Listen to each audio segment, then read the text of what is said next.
kingdom. I am in the kingdom. I'm Igbo. Every Igbo. As for your friend, I say, Ide Butano. Next one of Ghana, I don't know what she's about. 26 February 2022. I said, oh, Gavalia, a poor Igbo. Iya bụ n'obi anyị na-achịje n'ala Igbo oge eru anyị aka mgbadị ha anya oru anyị aka ka anyị soro ibe anyị wee racha apịọ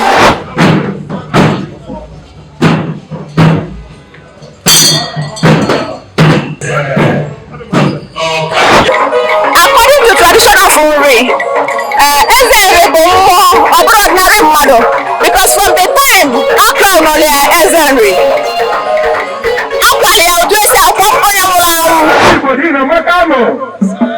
Anyị na-atụzụ na kata bụ isi ya eke oye afọ na nkwọ abịa na anọ ụbọchị na anọ.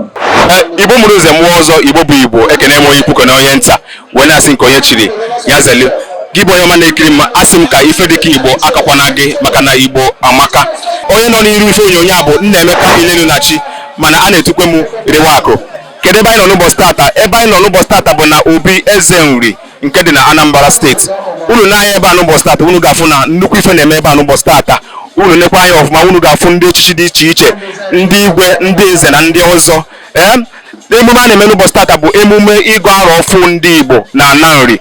Anyị nwa bụ ndị ikoROtv netwọk na ebe a n'ụbọchị tata igosipụta ife nkiri dịgasị iche iche dịka anyị na-agakwa n'elu o nwegasịkwara ife mmụta nakwa ife nkụzi dịgasị iche iche anyị ga-ewepụta maka na ife anyị na-eme bụ ịkwalite omenala Igbo.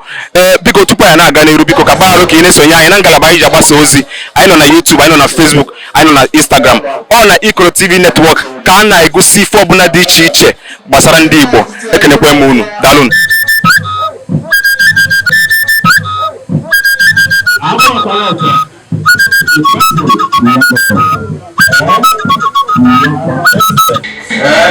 Because the Lord will help. Thank you. If I could get it out, so you go and say.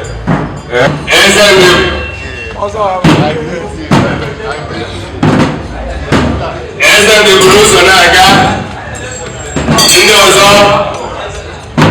Eze ndị buruzo na-aga ndị nzukọ ndị ọzọ anyị wee masị na anụmanụ ga-adịrị anyị mma. Yes. Anyị na-ekele gị na-asị na ọ ga-adịrị gị mma. Thank you.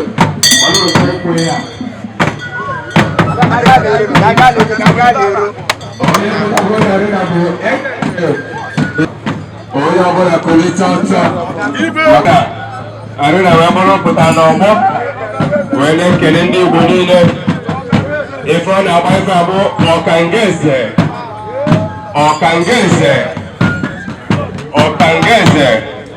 ndị ọkangeze welite n'ọkpa. Oh yes, welite n'ọkpa ka igwe na-anụ egwu unu ka ọ na-agba ya ọfụma.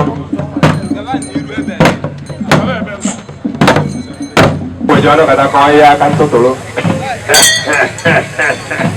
eze ndị ọnụ kata ihe aka ntụtụrụ a na-eme mbụ biko na ndị egwu a biko nụ.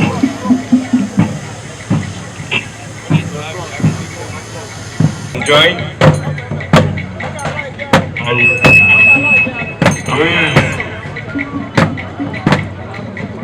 Ọkangeze is really the video for the one at the second.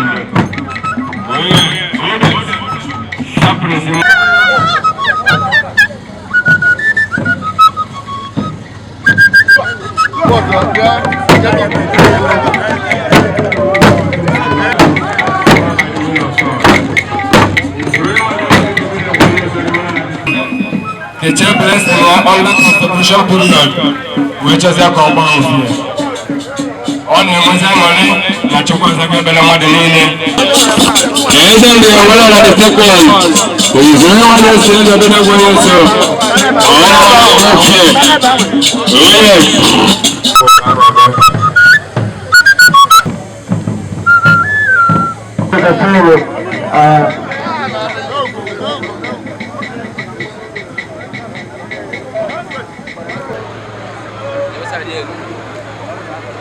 akwụkwọ m ananze akwụkwọ m ibe na-emele ndị ibe akwụkwọ m ibe ndị na-emele ibe akwụkwọ m anụ Igbo asị m unu bịa sị m mmụọ niile bịa nụ ya nụtụrụ n'ozu aka dị ebe a bụ ụka anyị na-emezi afọ gara aga bụ nwanne nyaa ka anyị gụrụ arọ mmụọ nabatakwuru ya anyị na-asị na Igbo niile ya adị nọ asị ma anyị bụrụ n'aka nne na ọ ya ahụ na mma bụrụ n'aka ebe na ọ ya ahụ na mma kpọpụ ọra niile bịala ebe a asị na ọ ya adịla anyị ncha niile mma ụmụ anyị anyị rapụ n'ụlọ mma asị m na arọ 2022 asị m n'ime mee na 2021 ikuku buru ya mana anyị si na nke na 2022 na anyị anabata ezigbo ibe anyị anabata udo ịhụnanya ibe akwa bụ ibe enwe asị m na ji anyị dorere na etinye narị n'ọya ofu anyị jiri ya n'alụ ụlọ na ego ya eju anyị aba agaghị ego ọ bụ ya ka ọ ya bụ iwe asị na ịmadoghị ibe anyị cha ya akpachi ibe n'arọ nwa nsi na ezi na ụzọ ihe eruwela anyị isi asị m ndị ọnọọ na ahịa amara anyị ya amara ọba na ọka niile batala ebe anyị ana n'udo mkpọpụ ana kpọpụ ibe niile kpọpụ ndị eze ikpere ikpokwu anyị ndị na moke ndị bụ ibe asị m ụnụ bịa nọ n'ọkwa ibe ndebe ka anyị na-ọdị ya anyị sị na ọdịnala ga-adị anyị sị na ayara ya akpọgoju anyị anya anyị sị na ndị na-akpa aghara na arọ nwa akpọpụ ụmụ mmụọ niile asị m ụnụ chaga n'ezi ihe afọ ka ejiri isi bapụrụ asị na ọka aka ọ dụbara njọ ya dịzie mma asị na-etikọta ya nwa ka ibe ọnụrọzi ibe ya amara ibe anyị eme ya mkpọkọ anyị Igbo niile asị m ndị yut na-egekwana ntị a na-agwa ekwu mmadụ ga-enweta ego onye ọbụla gwara unu na mmere azụba asị kwụsịkwanụ asị m alụ kwụsị alụ ọ gaghị agbụ agbụ rite nne asị m na-emetakwa n'ibe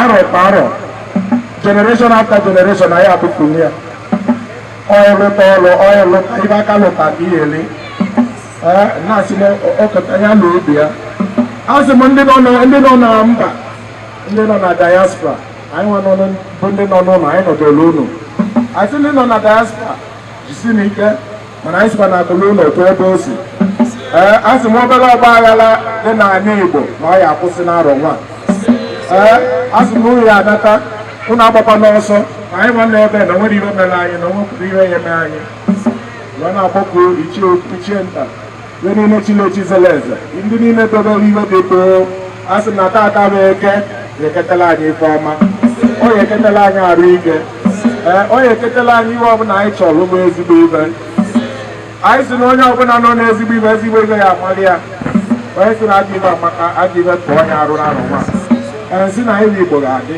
ụmụ anyị ga-adị wee na-asị onye ọbụla malụkwa na histri aka niile ihe na-akụzi ya na ụmụ akwụkwọ na ọ dịkwa mkpa onye ọbụla tinye ọnụ maka etinye ogbenye histri a na-akụzi histri na ụlọ akwụkwọ ụmụ ihe a niile ama nna emerụ wee na-asị jiri onuka unu ji Igbo niile ọ sị onye ru onye akọọla ibi ya na-ebe ka a na-agụ arọ enwere ebe ọzọ ya 1023 years a na-agụ arọ enwere onye si na nkebe tọlụta anyị ya pụta ekwuo isi Igbo niile maka nụ anyị na-atụ nzu na tata bụ isi eke orie afọ na nkwọ abịa na anọ ụbọchị na anọ anyị si na anyị afọ enwe anyị na-agba n'iru anyị nọ n'iru anọ n'azụ anyị nọ n'azụ anyị nọ n'iru anyị nọ n'etiti asị na-agafeghị agafe anyị na-anụ ihe niile na-anụkọrọ akụkọ asị na anyị adị n'o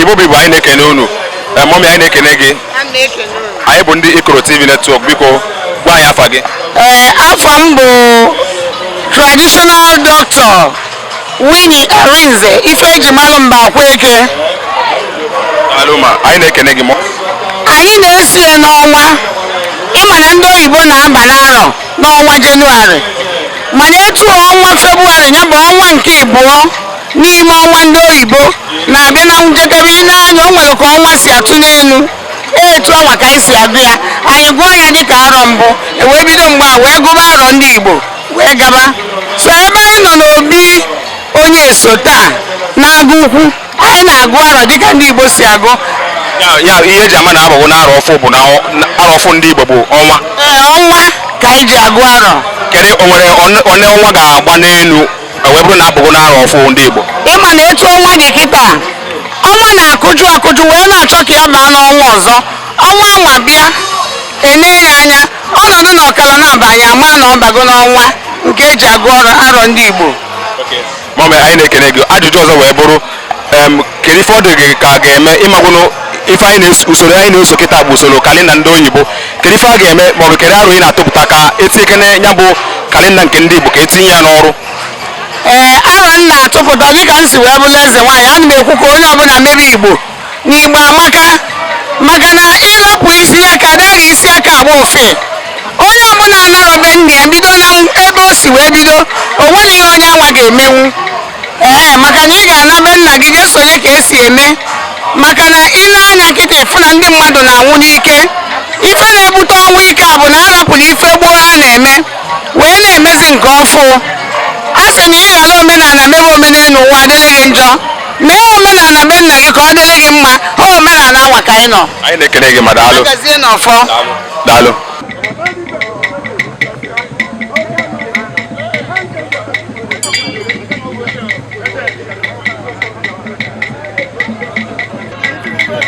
I recommend the Cardinal Fitness Club of Nigeria. I found it.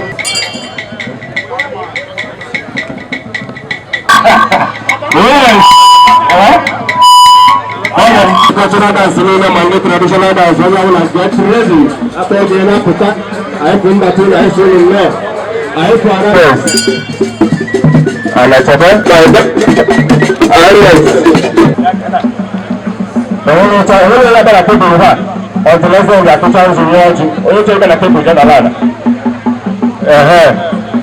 nwanne nwaanyị anyị na-ekene gị. Anyị bụ ndị ikoROtv network. Biko gwa anyị afa gị.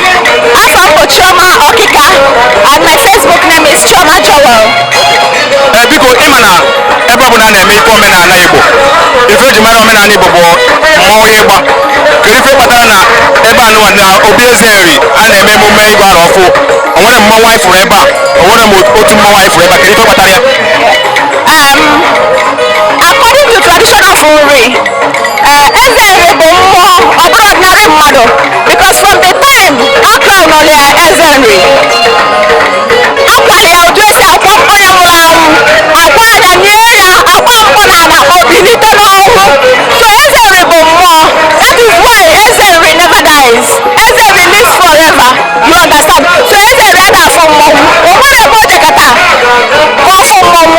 Onye bụ na mgbe gboo eze nri adịghị eje obodo ọzọ. Other people na-abịa pay homage to Nri kingdom ka anyị ada afụ n'anụ. You understand? So mmọnwụ nwere ike ịbata ebe a. Amaghị mere ije na ana nri. Anyị anaghị eti mmọnwụ anyhow. Mmọnwụ anaghị agba n'obodo a anyhow. Only 1 month ka anyị ji eme emume mmọnwụ in a month, and that month eze nri na-anọ n'ime be ọnwa agwụ. Ọnwa agwụ ka anyị ji akpa ndị nri, ọnwa agwụ ka anyị ji eti mmọnwụ, and ọnwa agwụ agara anyị chere anya for that month mmọnwụ a na-mpụzi unless mmọnwụ okenye na-eme omenala nwụ ọnụ ndị mmọnwụ abịala ya ụlọ ọnwụ. Apart from that mmọnwụ adagba n'obodo a apart from Chu.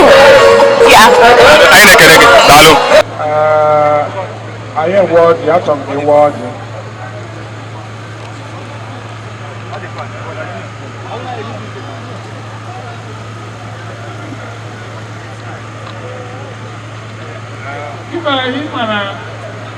ịgụ arọ ndị Igbo ka anyị nọ na ya. President General Ọhaneze ndị Igbo nọ n'ebe ọzọwala ọna ihe na ebe a bujeni ọjị ka o were ọjị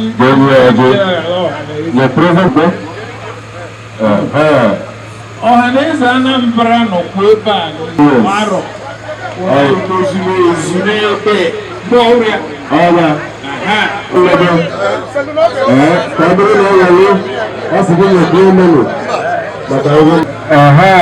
Imo, Abia, Abia, Rivers, Rivers, Ebonyi. Ya bụrụ nwatakịrị onye Ebonyi. Onye Ebonyi bịa, ọ bụrụ ya. Ndị Ebonyi abịa na-agụ egwu bịa. ndị ọhụrụ cultural guys. Ịkọchapụ ihe niile ọya ya atọ ebe m na-emezikwa ihe ka mmezu oyi maka na nke ijiri ọjị n'ọzụ ịwadugo on behalf of eze mere ayara enyi anyị ka anyị taa mgbe ọrịa ahụ ka mme ya ka o wee ndagbrede enye ndị ọ na-akọka n'otu onye a nara nke enye anụ na-awọ onye si na ya tọrọ abụbụ ya kwụ na katalọgụ ọ bịara anya na-emebe n'ihe anyị chọrọ ọganiru bọọlụ ogologo ndụ arụ ike na ọdụmma ọdụmma ihe eji ene ndụ anya ọ bụ na e nwere ihe ndị enye ndụ anya ma na ahụhụ ka ọgwụ ya adịrị anyị mma ọ dịrị anyị ọ dịrị ụmụ anyị dịrị ụmụ anyị mgbe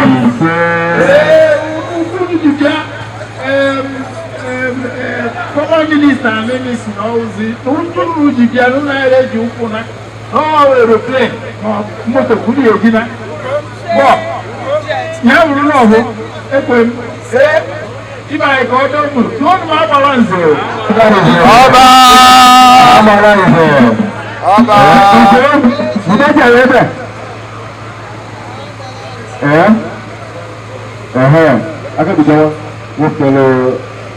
Hallelujah. Apa lagi? What's the music, Raji? Oh yes. Led by Chief. Come on here.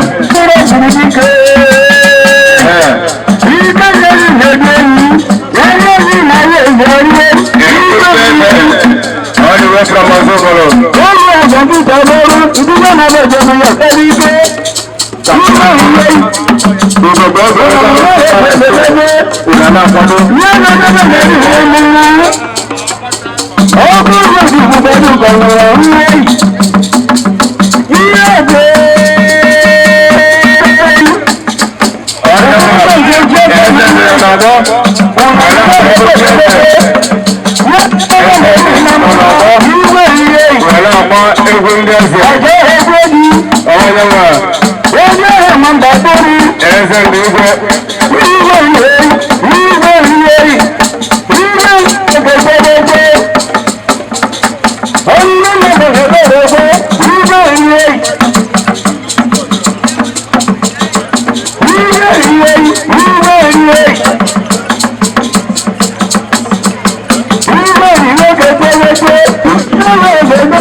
anyị na-ekene gị, anyị bụ ndị ikoROtv netwọk, biko kọwara ndị Igbo onye bụ. Ahụ Prince onye so aka ekpuchi ọnwa and ife a na-emeta ahụ egwu arọ ndị Igbo like marking the Igbo New Year, agụgụ arọ, mmemme sozi egwu arọ ka a na-etu esi gozi ya, a na-atụzi anya mmiri izo wee gbaka aka eweje kọwa ugbo omenala ndị Igbo.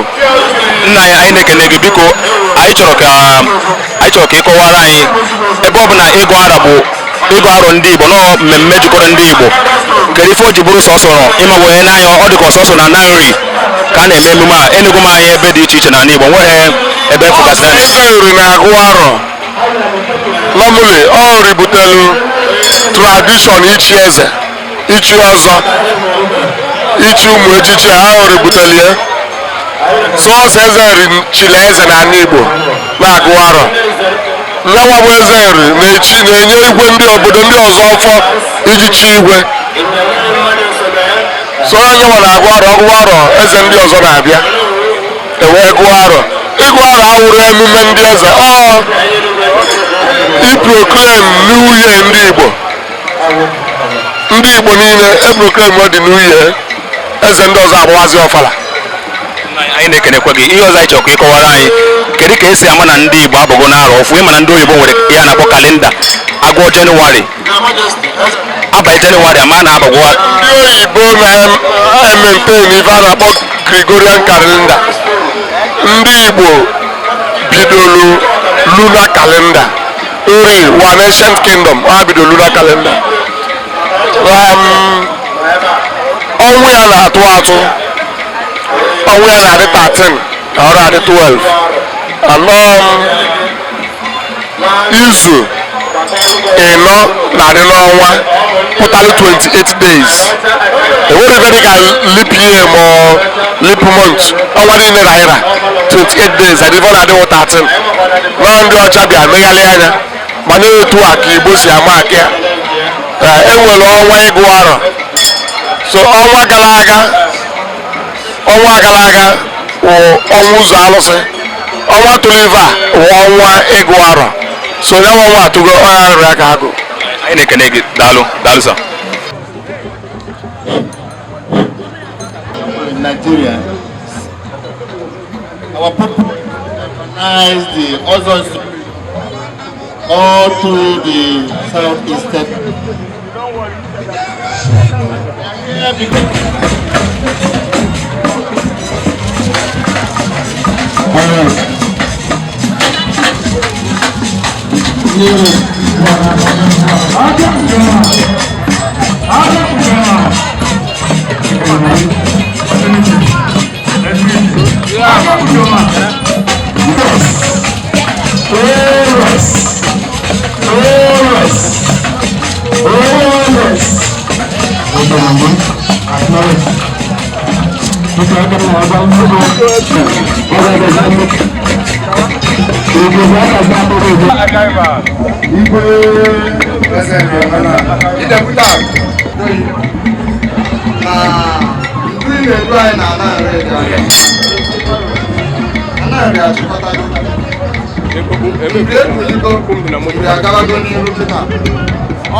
ndị oyibo kpọrọ Febụwarị ọnwa 13 ka anyị na-ebido arọ. Ọnwa ka anyị ji ama na arọ ebidogo. Dịka tata onye ọ dịle ego arọ tata ụbọchị nke tata bụ eze nri, ka ọ dị gboo ka ọ dị. ọ mgbe eze nri na-eweta ji o nwere onye ọbụla wee sị onye ọbụla jee kọọ ji abụrụ sọsọ ji ya akọ n'ala nọ iwere ya na-abeghị iwere ya ikpe ekpele wee sị na ife ọma ya akpọ gị iru wee sị na ọnwụ ya agbata aka n'ezinụlọ gị na n'ọzọsọ ibe gbasara agali ofu na ibe gbasara ezigbo ibe ga-eme na ndụ. ịma na ị na-anya n'ụbọchị tata ife anyị na-eso bụ kalenda ndị oyibo kedu arụ ị na-atụpụta dịka eze nri ya itinye kalenda ndị Igbo ọ bụrụ ihe a na-eso?